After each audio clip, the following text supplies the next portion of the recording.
Before we get to our big stories of the day, I have to just say one more thing about the coverage of the Prince Harry and Meghan Markle's supposed 2-hour, quote, near catastrophic car chase with paparazzi through the streets of New York City. We now know with some degree of certainty that it didn't happen, as their spokesperson claimed.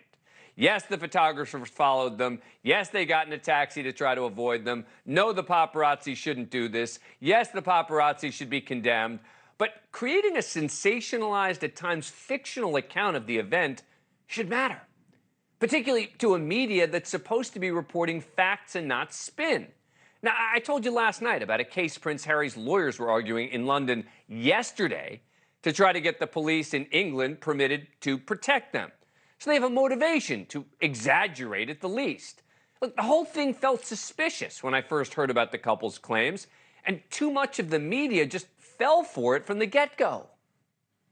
When they were leaving that award ceremony, it turned into this massive chase across the streets of New York. As you mentioned, almost 2 hours. Just imagine how terrifying that is. For almost 2 hours, they feared the potential of a catastrophic crash. They feared the potential of harm. They described multiple vehicles with blacked out windows going the wrong way down one-way streets, as well as putting their lives at risk. And I think this is a watershed moment. I think Harry is really someone who is going to now come down with every legal recourse he can to stop this happening ever again. All nonsense, all right? Today, the networks are at least recognizing that there are conflicting reports, but few are really spelling it out. They were completely played by Harry and Meghan.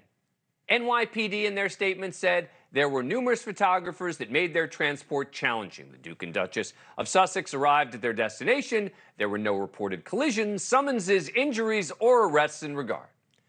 Police sources saying Harry and Meghan were home no more than 20 minutes after the departure from the event. And at no point did the couple enter a police precinct near where they were staying. Their taxi driver that night even told the Washington Post, "I don't think I would call it a chase. I never felt like I was in danger. It wasn't like a car chase in a movie." Look, is this the biggest deal in the world? No.